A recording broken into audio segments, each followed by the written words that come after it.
so we have another amazing guest with us today. We have Esta, and Esta is a gifted equine healer who connects with people from all walks of life, helping them find their true self through personal interactions with horses she has rescued.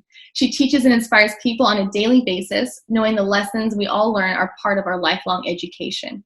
Esta enjoys making the impossible possible, from rehabilitating difficult horses that people have thrown away to experiencing and creating new ways of improving the world we share.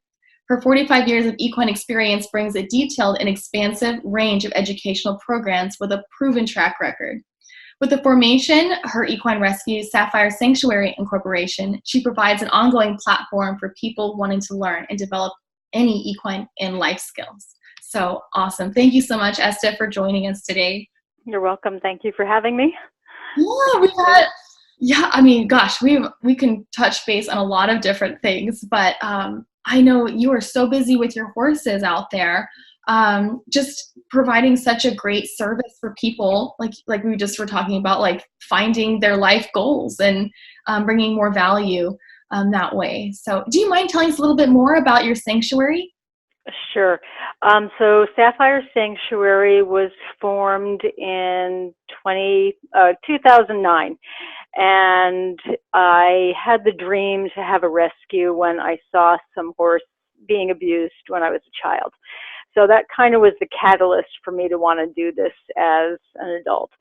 As with all dreams, they don't actually come into play and get formed in the way you think they're going to happen. So it wasn't until I lost everything, my job, all my income, whatever you want to have in the material world, all that went bye-bye, and I had no more excuses or anything left to lose. So I started the rescue, and that's really how it all began. I started teaching people about horses with my 3 boys that I had at the time, having volunteers come and learn about basic horse care, nutrition, and all those things, so that when we were ready to take on additional horses, they already had the experience and the knowledge to be able to help me provide for them. Wow. That's an amazing story. Wow. I can't even imagine, just starting it from the ground up like that. That's amazing. Yeah. Well, when the universe wants something to happen, it doesn't matter what your resources are, it'll happen. Yeah. Wow. Isn't that the truth too? So, yeah. And that's amazing. I mean, from what you started at nothing, it sounds like, and then brought it up to what it is. And I know one of your horses, recently passed away, but it's very famous horse. So, I mean, it's amazing how you said, like, you start from just the beginning and then it works up to where it's amazing what it could be. So anything is possible. Yeah. So, it just depends upon, where you want your dreams to go, and don't limit yourself thinking small. I think a lot of people hamper their dreams by thinking that something is impossible. Right. Do you mind telling us a little bit about your horse? So Callie came to me back in, this probably, I don't know what the age range of your viewers are going to be, but back in 1992, he came to me with a broken pastern. And it was because of him that I actually learned about how to rehabilitate horses, how to cure arthritis and put them on a proper nutritional program, and really what all those things were about, proper exercise regimen. This is a horse that most people would have either put down or thrown away. But luckily the owners knew his value, and it was a soul meeting that we had. So for 27 years, I had Callie, and he was my greatest teacher, and actually still is. So he never will leave my side. Yeah, and I'm sorry to hear about your horse. It was just recently too, huh? It was July 12th. Yeah. That's recent. It's pretty recent. Yeah. Yeah, I'm sorry to hear that. Thank you. I appreciate that. Yeah, but it's like you said, it's just like almost like it's a blessing that this horse came into your life and just showed you so many different avenues of how you can help other people by working with him. And like you said, rehabilitation And I mean, gosh, like he's just famous. He's known for so many different things, and just photography as well, right? I mean, Yeah. I mean, he was a catalyst, not only for me learning what I needed to learn, to teach what I teach today. He's really the reason. But he brought, he gave me two beautiful foals that I still have. Before I was in the rescue business, when I had Callie, I was breeding, I was showing, I was racing, I was doing all those things that were very competitive, and in a mindset that I think a lot of people are stuck in today. And so he actually was the one who showed me a different way, because there were certain things that he just wasn't going to put up with. So I had to totally change my perspective of how I was going to behave, because he wouldn't put up with my BS. So Callie, over the years, he was photographed by Robert Vavra. He was painted by Kim McElroy. He was in national ads for Arabian Horse World. And we did, through our showing and things like that, he kind of became a household name. And this is a horse that, never won a ribbon. That wasn't our thing. That wasn't what he was known for. He was just known really for his beauty and his, the soul that he was. And as he got later on in life, he would actually lay down in the stalls and do meditation sessions with people. That was one of his favorite things to do, put his head in your lap and, lay there and teach you what it was to truly be quiet and go to that space that a horse really lives in. And I think that when we invite our horses into doing competitive things, in my opinion, that is kind of against their nature. That's not where they live most of the time. They're usually these very quiet, peaceful, spiritual beings. And I think that while we're doing other activities with them, we forget that side of it. And that really needs to be respected. Yeah, just the respect. I think that's great to mention too. It's just the respect they deserve. Just as a horse, they're working for us and we're working with them, and it's just mutual respect, and just giving them what they deserve. Exactly. So yeah. Well, I was just going to ask you a couple questions. Just you bring a lot of horses into your facility and helping other people. Where in general would you say these horses come from? Like, where are you generally finding these horses that are brought to you? So let me do a little bit more explain about Sapphire Sanctuary. So Sapphire Sanctuary really is a sanctuary. It's not a shelter. So we don't have the influx of horses coming in, finding them homes, and then adopting them out. That's actually a little bit too challenging for me. I get attached.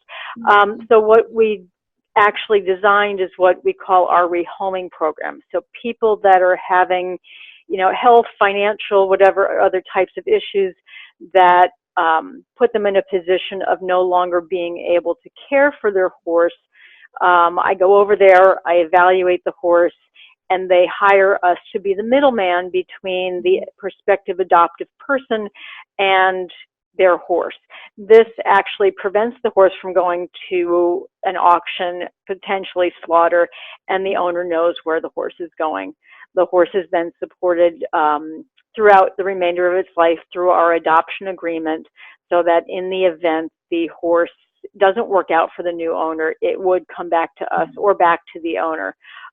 We've had pretty much a less than 1% return rate, because the people that we attract are people that are wanting a relationship with a horse. Most of the horses we place are senior or lame, companion type horses. So they're not looking to do anything with, jumping or barrel racing or anything like that. These are family horses, and, they want their kids to learn about care and responsibility. So placing those horses is a delicate thing. They come with special needs, and they come with different backgrounds. And some of them have got training and some of them don't. Some of them have been standing around doing nothing for years. So our clientele is just a little bit different than a rider type clientele. Right.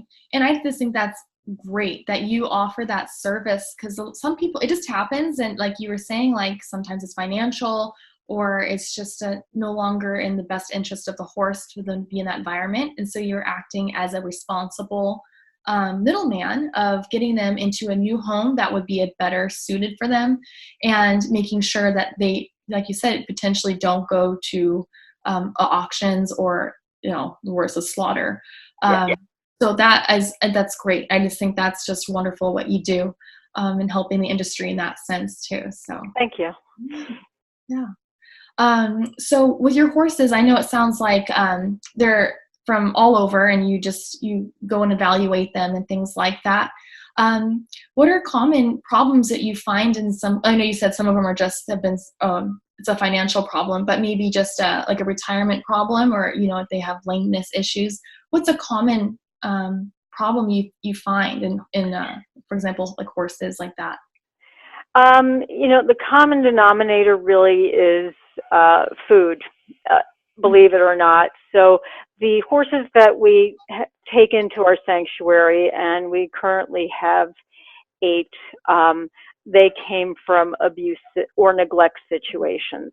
Mm-hmm. So we only take in the worst of the worst, the ones we know that would be too challenging for a normal person to be able to handle. Either they have emotional behavior or health issues that are just going to be too much or too expensive for a regular person to take care of. Most of it is diet related, where the horse had been starved, or in some cases physically abused. And that happens in our own backyard.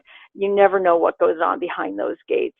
And a lot of this has to do with ego. It has to do with the horse not fulfilling somebody's expectations. And I think the greatest disservice that we give our horses is that we actually put expectations on them at all. I always would like to ask people, could you one day maybe go to your barn and see your horse and not have an agenda? Is that a possibility, where you say, hey, I'm here, I love you, what would you like to do today? Would you like to go for a ride? Maybe you do. Would you like to go to the bath? Maybe you would. And maybe they wouldn't. So we're not usually as humans in the habit of asking our horses those basic questions of what their preference is. Mm-hmm. And I think that if more people were aware that horses have an opinion, and we allow those opinions to come out, they're going to have a much better relationship with that horse. And the horse will pick up on that mutual respect.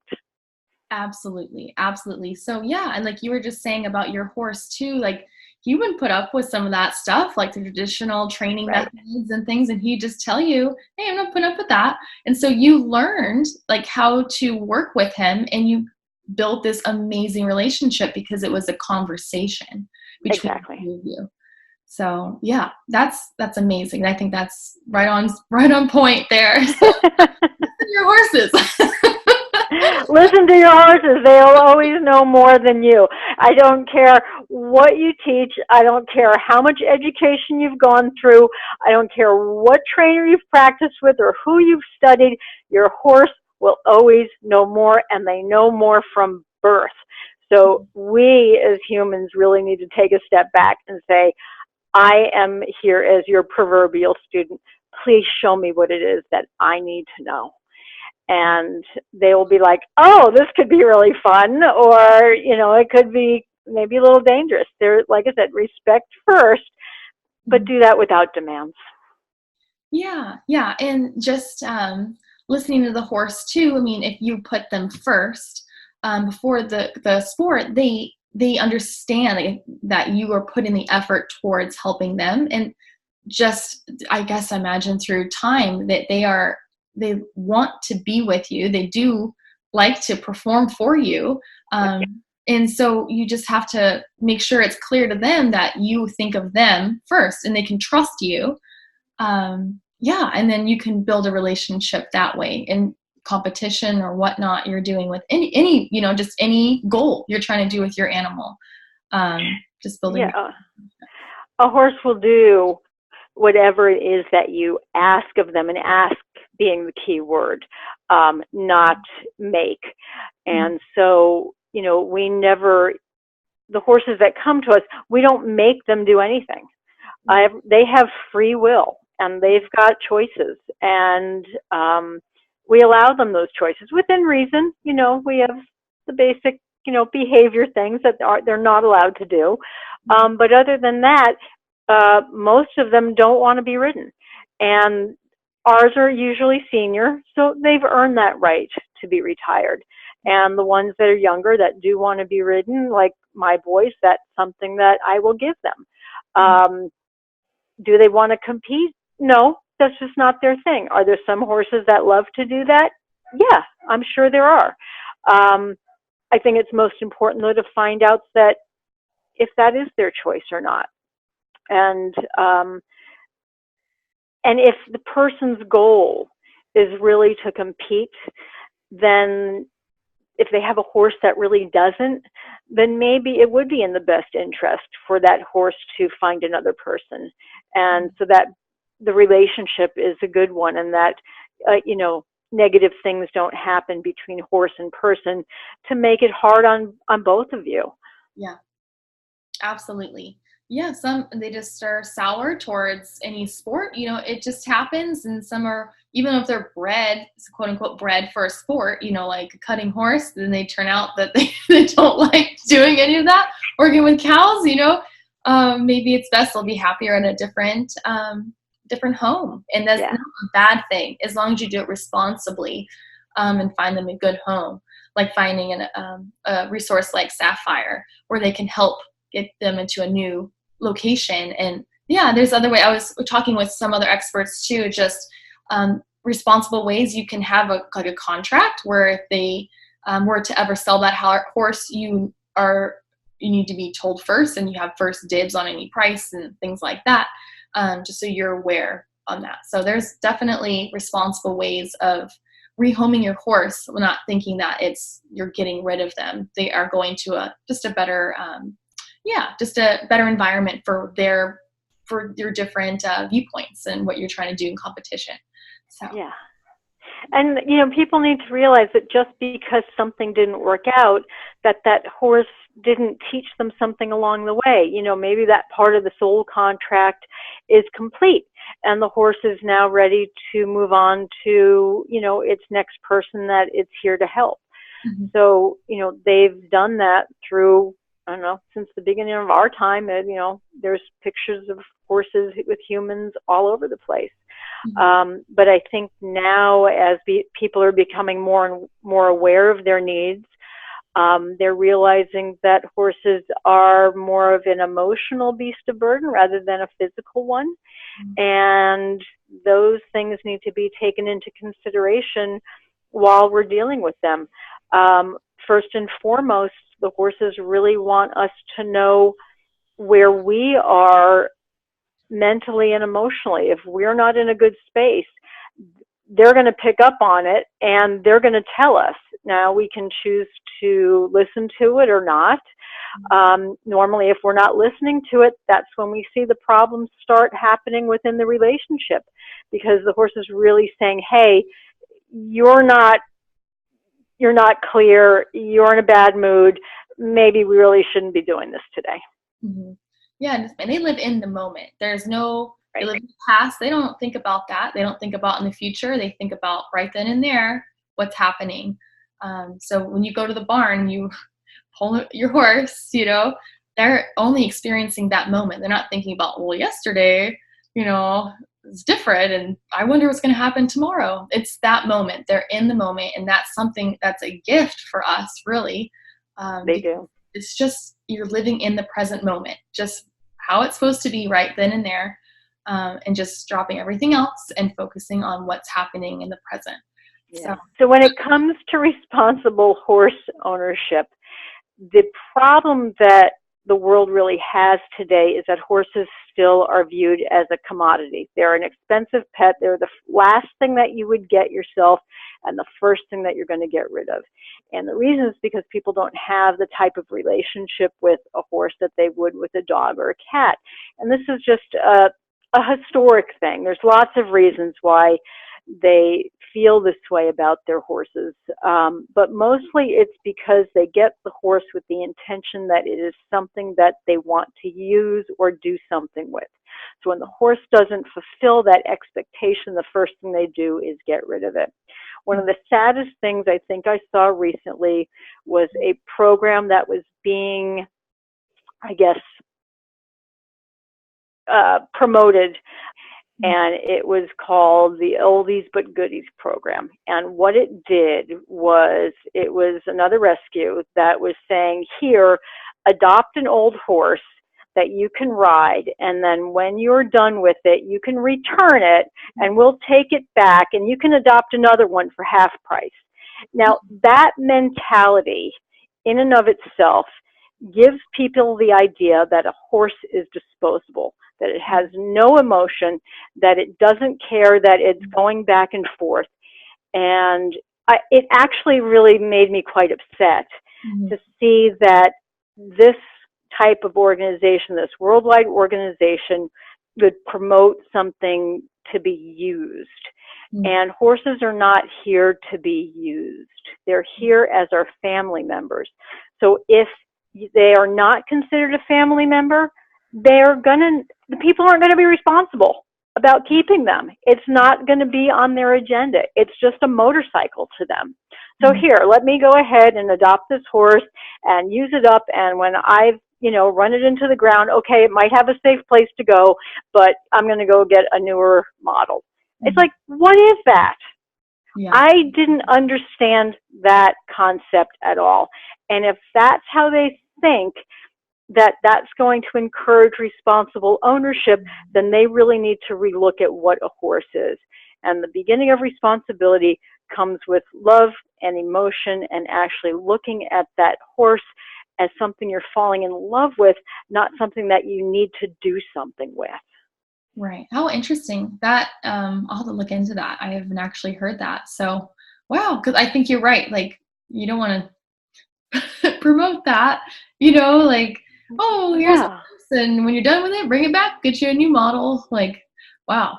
So unbelievable. And I just think that, it was, if we really want to stop the cycle of abuse and change the way that you think about and feel about those horses, then it has to start with, people like us on the summit who are setting the example of what a relationship with a horse is. And that's what really needs to be promoted, is the relationship, not all the different disciplines that you're able to do with a horse. That's not what is important to the horse. They don't care about that. Right. And you were mentioning too, with for your senior horses that don't like to be ridden anymore, gosh, I mean, I can imagine if it's something related to pain, arthritis or anything like that, there's probably a reason they don't want to be ridden. But a lot of horses I know that they love to ride, because it's an adventure. They go trail riding. They love, get in the trailer. So, I mean, but that makes sense. If they're older, doesn't mean that all older horses don't want to be ridden. It's just probably related to pain or anything related to, not moving around like that. So yeah, and a lot of it, we've got some younger ones that don't want to be ridden, and a lot of it is related to past abuse that happened while under saddle. So it was never a pleasurable experience for him or them. You have to take into consideration, especially when you're dealing with rescued horses, what their history was. And if you don't know their history, it's definitely going to come out in their behaviors. So we have to be aware that they can have PTSD on certain things. And even though they do live in the moment, they will get triggered by things that we weren't aware of, that we didn't do, but something happened to them and they're like, oh my God, this is not safe. And we want to make them feel as safe as possible. That's our priority, is that the horses are having a good time doing whatever it is that they want to do. Yeah, and you know that you're mentioning that too. When I went to Colorado State University, I had Temple Grandin as Hmm. one of my professors, and she was discussing just that topic of they live in the present, but they like photographic memories and just something that triggers, like just a sign that they remember, like a feeling. It'll trigger how they felt, and so you just have to pretty much expose them to that, but in a better light. I don't know, it's kind of hard to describe, but she definitely touches on that topic of you have to understand their background. Doesn't mean that you can't ever fix it. It's just, it's there and it's imprinted pretty much. So you have to be aware of their past. Yeah. Because yeah, like, and if it happens in the present, it's like a photographic memory where they remember that and it's like it's happening again. So you have to change that perspective. So at least that's how I remember what she was talking about. So Yeah, if you can change the perspective, we've got one horse that was really traumatized, and so we're not sure what will set her off or not. She's not really safe for anyone at most times, who hasn't had experience or doesn't understand her personality. You have to be totally zen with her. Even the slightest twinge in your body, she picks up as a warning and will go into this panic. So, and this is a horse we've had for many, many, many years. So that, is she going to ever totally recover? Probably not, but can we make her as comfortable as possible? Sure. And I don't think people understand that everything that they do with their horse becomes part of their blueprint, part of their DNA and their memory. So you want to make sure that everything that's going on with them is as positive as possible, because you want them to want to continue to do things with you. The more positive things that go on with them, the more they're going to want to give you. If they have even one negative experience, you got to kind of work 3 or 6 months now back to correct that and say, hey, I'm sorry about that. It's really okay. Because it could be okay for that moment, but then maybe a few months later it'll show up again. You're like, oh, really? You're still holding on to this? It's like, no, I didn't hold on to it. I just, like, it was a quick flashback. And them being, as we all know, prey animals, they're going to go into that flight response. Right. And you were just mentioning too, just, kind of about this is they can understand sorry. Like if you accidentally, bump into them or something or accidentally hurt them and you say sorry, it's amazing. They actually do respond to like your emotion, like you're sorry. And you can get over that. So it's if it's a negative experience that was accidental, like you can help them get over it. It's like you didn't mean to, and as long as it's in time, Yeah. It is amazing though. They can understand like your emotion on sorry. I don't know how to describe that. In our experience and my experience, horses understand whatever language it is. They understand words perfectly. So we don't baby talk to our horses. We don't give them one word commands. We actually have conversations. Mm-hmm. And they understand everything perfectly. If we need them to actually move over so we can clean their stall in a certain space, we'll say, hey, would you mind moving over? There's some poop there. Let me, get that. And they will actually move over. I don't have to push them. I don't have to give them a cue. I don't have to cluck. It's a discussion. I give them the benefit of the doubt that they will understand what I'm asking. And they'll pick up on my words, on my body language. And people get very surprised that they're like, oh my God, you just asked this horse to move and they did. And it's like, well, yeah, why wouldn't they? So I don't think people give their horses enough credit that they understand what it is that you're asking of them. Like I said, I'm a forever student of the horse and constantly learning everything it is that they have here to teach me. And I imagine with that, the first thing that comes to my mind is patience. Like, I'm sure people are just like, okay, scoot over. come on, just get over Yeah. it. You have, be patient and in any situation with them. And it's amazing what they do know. And you're right. I think the benefit of the doubt, like just have patience and see what they actually do understand what you're saying in the tonality, and just your body language and what you're doing, and it is pretty amazing too. Yeah. And it's like when we ask those questions, it's like I always have to give them a moment. Some of them will take a few moments to process, and some of them will like get it immediately. So going in there not expecting an instant result is really important. Give them the information and let them process it for, give them at least 15 seconds and say, okay, did you understand what I meant? And then they look at you and you're like, yeah, but I don't want to. Or say, oh yeah, okay, now I understand, and then I'll do it. So that's part of going in and not having an agenda. That takes so much pressure off of them, and just by releasing that pressure will change the relationship you have with your horse. And I imagine that would help with curiosity too. Horses love to be curious, and Yeah. just if giving them the patience, they're gonna, instead of pushing them all the time, and gosh, it just gives them like, what is she doing? And it's more of a questioning, like, what does she want, kind of thing, and that just changes the whole perception on that. So just if they're curious, they're going to give you more answers and more creative answers too. So Absolutely. yeah. And hey, so we were just kind of talking earlier before. So you're offering some sort of free training? Is that what you're doing? Yes.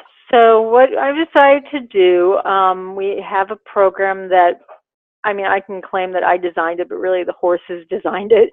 I really asked the horse consciousness what it was that they wanted humans to know. And so equalia actualization came into play, and I am offering one free one-on-one coaching session between a person and their horse. If they are local, they can come to me and get the session, or if they're within a certain mile radius, let's say 50 miles, I will come to them, or I'm happy to do it remotely over the phone. I just need to have them and a picture of their horse, and we can kind of go from there and have a discussion. So the coaching sessions are really about what it is that your horse wants you to know about yourself that maybe you're not aware of, and how they're feeling, and things that you might want to work on in your relationship with your horse. Awesome. And so, so people understand like the radius and how far you are to where they are, I suppose. Where's your location? So we're approximately, let's say, 10 miles from Burbank, which is in, Los Angeles. Mm-hmm. Perfect. So yeah, there's quite a few listeners from all over. So, but also it sounds like you're doing some virtual work as well. So that's cool. So if Yes. you still get a chance, she can help you through a virtual experience too. So awesome. Yes. Well, do you have any other just takeaway tips before we call it a day? Give your horse a hug, tell them that you love them and appreciate them for what they're teaching you. Even if you've had a bad day, you can always turn it into a good one. Awesome. Yeah, really good tip too. Yeah, just really appreciate what you have and live in the moment. So, exactly. Awesome, Esta. Well, thank you so much. And I think what you shared with us today is really beneficial for people listening. And it's just good to hear different perceptions and yeah, take patience with your horse. So yeah, and I hope everybody listening is having a great time listening to all the wonderful speakers, and maybe going to their barns with fresh eyes one day. Yeah, awesome, Esta. We'll be talking soon. Thank you so much. Okay, bye. Bye.